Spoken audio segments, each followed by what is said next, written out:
प्यारे बच्चों, आज हम तरंग प्रकाशिकी का प्रथम अध्याय अध्ययन करने जा रहे हैं। उसमें तरंगाग्र। तो तरंगाग्र होता क्या है बेटा? हम लोग पीटी करते हैं, हमने हाथ सब कहते हैं वन सबके हाथ ऐसे होते हैं, मतलब सबके हाथ एक ही कला में होते हैं। इसी तरह किसी दिए गए क्षण पर, किसी दिए गए क्षण पर किसी माध्यम में समान कला में कंपन कर रहे सभी कणों के बिंदु पथ को तरंगाग्र कहते हैं। वो कण जो समान कला में कंपन करते हैं किसी क्षण, वो क्या कहलाते हैं? तरंगाग्र कहलाते हैं। और तरंगाग्र का आकार किस पर निर्भर करता है? स्रोत्र के आधार पर। स्रोत्र हमारा कैसा है उसके आधार पर निर्भर करता है। मतलब जो कण समान कला में कंपन कर रहे हैं किसी क्षण, वो क्या कहलाते हैं? तरंगाग्र कहलाते हैं। और इसका जो स्रोत है, जो आकार है, वो किस पर निर्भर करता है? स्रोत के आधार पर निर्भर करता है, कैसा स्रोत है। अब हम आते हैं, हम कहते हैं कि क्या जब किसी सन्मांग माध्यम में किसी तरंग का जो तरंगाग्र होता है सदैव तरंग के संचरण की दिशा के लंबवत होता है। जब सन्मांग माध्यम में जब कोई तरंगाग्र बनता है तो क्या कहते हैं? किसी तरंग का तरंगाग्र क्या होता है? सदैव तरंग की दिशा के क्या होता है? संचरण की दिशा के लंबवत होता है।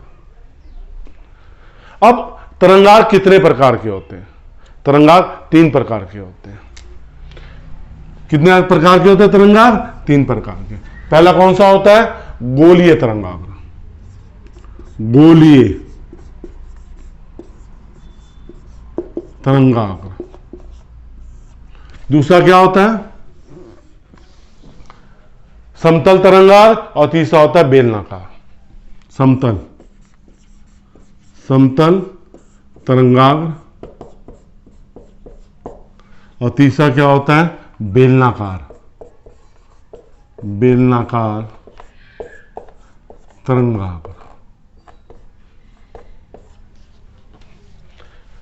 जब हमारा स्रोत्र एक बिंदु स्रोत होता है, पॉइंट ऑब्जेक्ट जिसे कहते हैं, बिंदुवत स्रोत होता है। कौन सा होता है बेटे? बिंदुवत स्रोत होता है। कैसा है इसका? बिंदुवत स्रोत। जब बिंदुवत स्रोत होता है तो हमें क्या मिलता है? गोलीय तरंगाग्र मिलता है। कैसे बनता है इसे देखो। ये एक बिंदु स्रोत है, इससे प्रकाश की किरणें क्या जाएंगी? सभी दिशाओं में जाएंगी। कितने वेग से? v वेग से। t समय में सभी की सभी समान दूरी vt तय करेंगी। t समय में सभी समान दूरी क्या तय करेंगी? vt तय करेंगी। और यहां पे आपका क्या बन जाएगा बेटे? जब उसको देखेंगे तरंगिकाओं को तो वो क्या हो जाएगा? एक गोलीय तरंगाग्र बनेगा। कैसा बनेगा? गोलीय तरंगाग्र बनेगा। तो ये कैसा स्रोत है? बिंदु स्रोत, बिंदुवत स्रोत।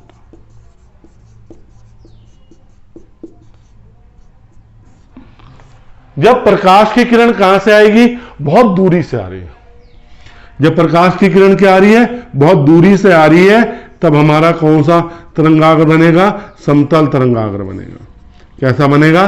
समतल तरंगाग्र बनेगा। अनंत से आ रही है, बहुत दूर से आ रही है।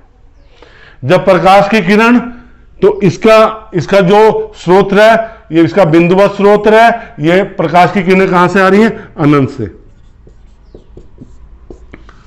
और ये किससे आएंगी? एक स्लिट से। एक स्लिट बहुत छोटा सा भाग होता है। जब प्रकाश की किरण स्लिट से आएंगी तो कैसा हमारा तरंगाग्र बनेगा? बेलनाकार तरंगाग्र बनेगा। तो ये 3 तरह के तरंगाग्र हो गए हमारे पास। गोलीय तरंगाग्र, इसका स्रोत बिंदुवत स्रोत है। ये समतल तरंगाग्र, जब प्रकाश की किरणें बहुत दूरी से आ रही है, मतलब अनंत से आ रही है, समानांतर आ रही है, तो समतल तरंगाग्र बनता है। और तीसरा बेलनाकार तरंगाग्र, जब प्रकाश की किरणें स्लिट से पास होती हैं। किससे? स्लिट से या रेखा छिद्र से पास होती है, तो क्या कौन सा तरंगाग्र बनता है? बेलनाकार तरंगाग्र बनता है। हाइगेंस एक वैज्ञानिक था जिसने सबसे पहले तो न्यूटन ने बताया था, अपना कणिका सिद्धांत दिया था। उसने कहा था प्रकाश कणों के रूप में चलता है। हर कण का आकार अलग होता है और वो हर अलग अलग रंग को निर्देशित करता है। लेकिन वो फेलियर हो गया था। लेकिन हाइगेंस ने एक सिद्धांत दिया था, उसने कहा था प्रकाश तरंगों के रूप में चलता है। किसके रूप में चलता है? तरंगों के रूप में चलता है। जब प्रकाश तरंगों के रूप में चलता है तो क्या होता है? तो उसे चलने के लिए माध्यम की आवश्यकता होती है। हाइगेंस ने एक सार्वत्रिक माध्यम की माना था, ईथर। क्या माना था? ईथर। एक सार्वत्रिक माध्यम ईथर की वो परिकल्पना करी थी और उसने कहा था जो प्रकाश की किरणें होती है वो क्या होती है? अनुधेर्य होती है। हाइगेंस के सिद्धांत से हमने प्रकाश के परावर्तन और अपवर्तन को एक्सप्लेन कर सकते हैं, व्याख्या कर सकते हैं। अब जो मैं बताने जा रहा हूं, क्या बताने जा रहा हूं? हाइगेंस के तरंगाग्र प्रसरण के नियम। हाइगेंस के तरंगाग्र प्रसरण के नियम। हम तरंगाग्र जानते हैं क्या होता है? जिसमें सभी के सभी कण एक समान कला में कंपन करते हैं, वो तरंगाग्र कहलाता है किसी क्षण पर। इसका जो आकार है वो स्रोत के आधार पर निर्भर करते हैं। 3 तरह के बताएं। तो अब इसके नियम जो है, पहला नियम क्या होता है? हम एक बिंदु स्रोत ले रहे हैं। ये एक बिंदु स्रोत है। ये बिंदु स्रोत प्रकाश की किरणों को सभी दिशाओं में, सभी संभव दिशाओं में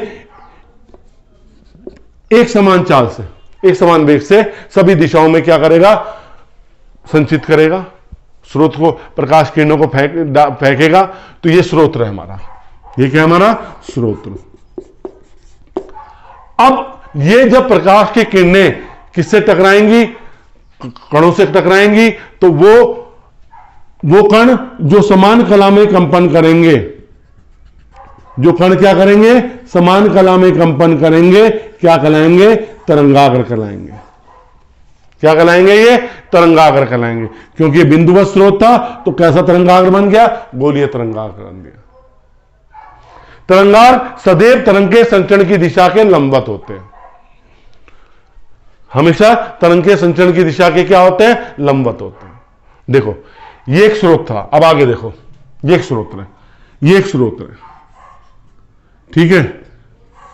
ये इस कण से टकराया, ये तो तरंगाग्र बन गया। ये से टकराया, ये एक नए स्रोत की तरह कार्य करने लगेगा। ये भी सभी संभव दिशाओं में प्रकाश की किरणों को भेजेगा। ये भी सभी संभव दिशाओं में प्रकाश की किरणों को भेजेगा। तो ये तो तरंगाग्र हो गया। इसके बाद जो भी तरंगाग्र बनेंगे उन्हें द्वितीयक तरंगाग्र कहेंगे। सेकेंडरी वेवलेट्स कहते हैं। क्या कहते हैं? सेकेंडरी वेवलेट्स कहते हैं। ये ध्यान करना। अब ये प्रकाश की किरणें कैसी आ रही है? समानांतर आ रही है। तो इनके कारण जो तरंगाग्र बनेगा ये भी वो कैसा होगा? समतल तरंगाग्र होगा। ये देख लीजिए, जब बिंदु स्रोत था तो कैसा तरंगाग्र था हमारा? गोलीय तरंगाग्र था। अब ये एक स्रोत है, इन्हें प्रकाश की किरणें करी, ये भी ऐसे ही आगे प्रकाश की किरणें फेंकेंगे, ये भी ऐसे ही प्रकाश की किरणें आगे फेंकेंगे। तो ये पहला तो तरंगाग्र हो जाएगा जिसमें समान कला में कंपन करने। उसके बाद जितने भी तरंगाग्र मिलेंगे उन्हें क्या कहेंगे? द्वितीयक तरंगिकाएं कहेंगे। फिर इसका मतलब तरंगाग्र पे स्थित प्रत्येक बिंदु एक स्वयं तरंग स्रोत की तरह कार्य करता है, जो द्वितीयक तरंगिकाओं को सभी संभव दिशाओं में भेजता है, आगे की ओर बढ़ती है। किससे? प्रकाश की चाल से। तीसरा नियम आता है, किसी क्षण द्वितीयक तरंगिकाओं को स्पर्श करने वाला, किसी क्षण द्वितीयक तरंगिकाओं को स्पर्श करने वाला उभयनिष्ठ पृष्ठ उस क्षण तरंगाग्र की नई दिशा को, नई स्थिति को प्रदर्शित करता है। ये नई स्थिति को प्रदर्शित कर रहा है, ये फिर नई स्थिति को प्रदर्शित कर रहे हैं। और किरणें तरंगाग्रों के क्या होती है? लंबवत होती है। अब जो मैं आपको डेरिवेशन करवाने जा रहा हूं हाइगेंस के सिद्धांत पर परावर्तन के नियम की व्याख्या, ये चैप्टर इसलिए इंपॉर्टेंट है, इसमें 4 टॉपिक हैं और 4 टॉपिक में से कोई ना कोई एक टॉपिक बोर्ड में जरूर आता है।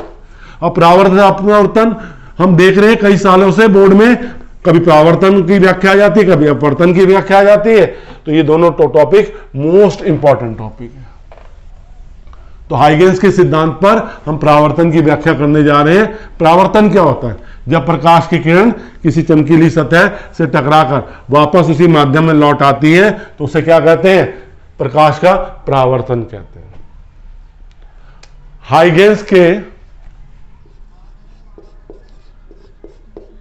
हाइगेंस के किसके सिद्धांत पे? द्वितीयक तरंगिकाओं के सिद्धांत पे। द्वितीयक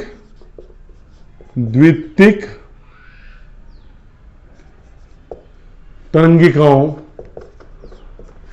किसके सिद्धांत पे? तरंगिकाओं के सिद्धांत पर परावर्तन की व्याख्या।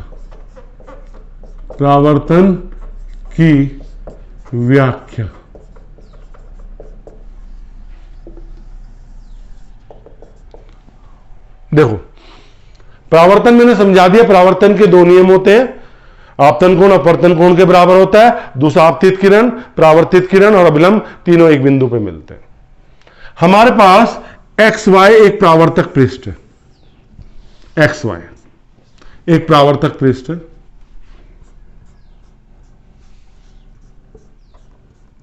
ठीक है साहब? प्रकाश की किरण, दो समानांतर प्रकाश की किरण आ रही है। यहां से एक लंब डाल दिया। दो प्रकाश की किरणें आ रही है। कितने वेग से? v वेग से। दोनों समान माध्यम में, दोनों के वेग क्या होंगे? समान होंगे। जब प्रकाश की किरण कहां टकराती है? ए बिंदु पे टकराती है, तो ये वाली किरण कहां होती है? बी बिंदु पे होती है। तो ए बी क्या हो गया आपका? आपतित समतल तरंगाग्र। यहां से समझने का काम शुरू होता है बेटा। अभी मैंने आपको हाइगेंस के तरंगिकाओं सिद्धांत से बताया। क्या बताया मैंने आपको? कि ये क्या होते हैं? जब ये प्रकाश की किरणें किसी बिंदु से टकराते हैं तो वो बिंदु नए स्रोत की तरह कार्य करते हैं। तो ए बी आपतित समतल तरंगाग्र है। इस पे स्थित सभी बिंदु नए स्रोत की तरह कार्य करेंगे। किसकी तरह कार्य करेंगे? नए स्रोत की तरह करेंगे। यहां पे एक अभिलंब डाल दिया। ये कोण आपतन कोण हो गया। ये प्रकाश की किरण परावर्तित होके गई। जब ये प्रकाश की किरण बी से सी तक पहुंची थी तो ये वाली प्रकाश की किरण कहां पहुंची? डी पर। ए से डी पर पहुंची। जब प्रकाश की किरण ए से डी पे परावर्तित होकर पहुंची तब प्रकाश की किरण बी से सी तक पहुंची थी। यहां से ये परावर्तित होगी। यहां पे एक अभिलंब डाल दिया। ये कौन सा कोण है? परावर्तन कोण है। ये कोण आई है तो ये वाला कोण भी क्या हो जाएगा बेटा? आई हो जाएगा। ये कोण आर है तो ये वाला कोण भी क्या हो जाएगा? आर हो जाएगा। ये लंबवत कोण है 90 डिग्री। ये कोण क्या है? लंबवत है। मतलब ए बी आपतित समतल तरंगाग्र है। इस पर प्रत्येक बिंदु एक नए स्रोत की तरह कार्य कर रहा है। प्रकाश की किरणों को आगे भेज रहा है। ए से प्रकाश की किरण जब बी बिंदु पे पहुंची तो बी से प्रकाश की किरण कहां पहुंची थी? सी बिंदु तक पहुंची थी। तो सी डी को क्या कहेंगे? परावर्तित समतल तरंगाग्र। अब देखते हैं त्रिभुज ए बी सी तथा त्रिभुज एडीसी में। देखो, एंगल मतलब कोण एबीसी इज इक्वल टू कोण ADC is equal to 90 degree. ठीक?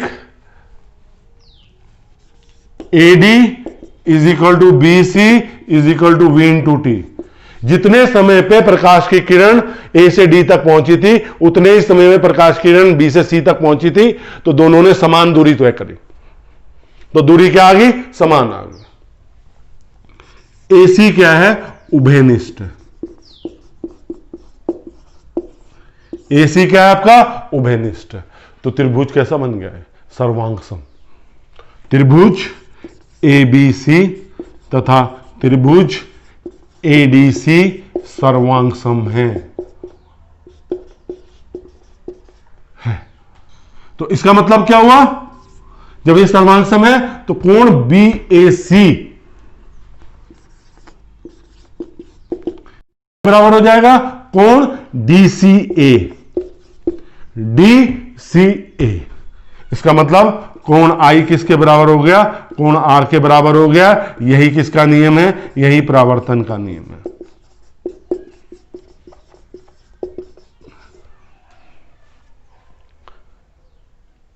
तो इस तरह हमने हाइगेंस के द्वितीयक तरंगिकाओं के सिद्धांत के आधार पर परावर्तन के नियमों की क्या कर दी, व्याख्या कर दी। ठीक, बस इसमें इतना जानना है, ए बी आपतित समतल तरंगाग्र है, जिसमें प्रत्येक बिंदु जो जितने भी कण नए स्रोत की तरह कार्य करेंगे, प्रकाश को भेजेंगे। जितना समय ए से डी तक प्रकाश को जाने में लगता है, उतना ही समय बी से सी तक जाने में लगता है। इसलिए दोनों दूरियां BC और AD समान है। अब हम कहने क्या जा रहे हैं, हम हाइगेंस की द्वितीयक तरंगिकाओं के सिद्धांत के आधार पर अपवर्तन की व्याख्या करने जा रहे हैं। अपवर्तन के नियमों का क्या करने जा रहे हैं, व्याख्या करने जा रहे हैं, मतलब सत्यापन करने जा रहे हैं। व्याख्या का मतलब सत्यापन।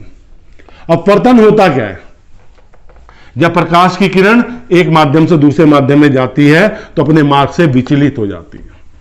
जब प्रकाश की किरण एक माध्यम से दूसरे माध्यम में जाती है तो अपने पथ से विचलित हो जाती है। इस घटना को क्या कहते हैं, इस घटना को कहते हैं प्रकाश का अपवर्तन। क्या कहते हैं, प्रकाश का अपवर्तन। इसके दो नियम होते हैं, आपतित किरण, अपवर्तित किरण तथा अभिलंब, तीनों एक बिंदु पर मिलती हैं। दूसरा, आपतन किन्हीं दो माध्यमों के लिए आपतन कोण की ज्या तथा अपवर्तन कोण की ज्या का अनुपात एक नियतांक होता है, जिसे क्या कहते हैं, नियतांक होता है, जिसे अपवर्तनांक कहते हैं। किसकी व्याख्या करने जा रहे हैं, अपवर्तन की। अपवर्तन के लिए कितने माध्यमों की आवश्यकता होती है, दो माध्यमों की आवश्यकता होती है। ये XY दो किसकी है, परिसीमा है, दो माध्यमों की। इस माध्यम का अपवर्तनांक μ1 है और इस माध्यम का अपवर्तनांक μ2 है। ये विरल माध्यम है और ये कौन सा माध्यम है, सघन माध्यम है। दो प्रकाश की किरण समानांतर आपतित हो रही है। इस माध्यम में वेग कितना है, v1 है। ठीक साहब, जब प्रकाश की किरण यहां A बिंदु पे आपतित हुई तो यहां कहां पे थी, B बिंदु पे थी। यहां पे एक अभिलंब डाल दिया, ये कोण क्या आ गया, I आपतन कोण। ये कोण I है तो ये वाला कोण भी क्या हो जाएगा, I हो जाएगा। ये कोण कितना है, 90 डिग्री। AB को कहते हैं आपतित समतल तरंगाग्र। ठीक है, अब प्रकाश की किरण यहां पे अपवर्तित हुई। अब ये विरल माध्यम था, यहां सघन माध्यम था, यहां वेग कम हो गया। जब प्रकाश की किरण यहां B से C पे पहुंची तो ये कहां पे पहुंची थी, A से D तक पहुंची थी। यहां पे एक अभिलंब डाल दिया, प्रकाश की किरण ये भी ऐसे जाएगी। ये कोण R है तो ये वाला कोण भी क्या हो जाएगा, R, और ये कोण कितना हो गया, 90 डिग्री। और इस माध्यम में वेग कितना है प्रकाश का, v2। प्रकाश की किरण जब विरल माध्यम से सघन माध्यम में जाती है तो वो अभिलंब से दूर, अभिलंब की ओर झुक जाती है। तो ये आपतन कोण है I, तो ये कोण I हो जाएगा। जब प्रकाश की किरण B से C तक पहुंची तब प्रकाश की किरण सघन माध्यम में A से D तक पहुंची। इसने कम दूरी इसने तय करी क्योंकि सघन माध्यम में प्रकाश का वेग क्या हो जाता है, कम हो जाता है। अब देखते हैं किसमें, त्रिभुज ABC में साइन I क्या हो जाएगा, लंब बटे विकर्ण BC अपॉन AC। BC का मान क्या हो जाएगा, V1T अपॉन AC। T समय में B से C तक प्रकाश जा रहा है। त्रिभुज ADC में साइन R किसके बराबर हो जाएगा, AD अपॉन AC। AD कितना हो जाएगा, V2T। बी से सी तक जाने में समय और ए से डी तक जाने में समय समान है, पर वेग अलग अलग है, इसलिए अलग अलग दूरी तय कर रहे हैं ए सी। अब sine i upon sine r भाग कर दिया, तो ये क्या आ गया, V1 t upon a c, V2 t upon a c किसके बराबर आ गया, V1 अपॉन V2। V1 किसके बराबर हुआ, C by mu one. V2 किसके बराबर हुआ, C बाय म्यू टू, तो क्या आ गया, mu two upon mu one. तो sine i upon sine r किसके बराबर हो गया, 1 म्यू टू। यही किसका नियम है, स्नेल का नियम। किसका नियम है ये, स्नेल का नियम। इसका मतलब अपवर्तन के नियम की क्या होगी, व्याख्या होगी। तो हमने हाइगेंस के सिद्धांत के आधार पर परावर्त और अपवर्तन के नियमों की व्याख्या करी। देखो बेटे, मेरा समझाने का प्रयास तो वही सरल और साधारण है, मैं उसी में प्रक्रिया में लगातार वीडियो आपको उपलब्ध करा रहा हूं। आप देख भी रहे हैं, कुछ बच्चे पूरी वीडियो देख रहे हैं, कुछ बच्चे थोड़ी वीडियो देख रहे हैं। बेटे, समझ में भौतिकी तभी आती है जब पहले अध्याय से आप वीडियो देखनी शुरू करिए। जो नए बच्चे जुड़ रहे हैं, मेरी चैनल की प्लेलिस्ट में जाइए, सब्सक्राइब कीजिए चैनल को, प्लेलिस्ट में जाइए, वीडियोस में जाइए, तो आपको सारे वीडियोस मिल जाएंगे वहां पे।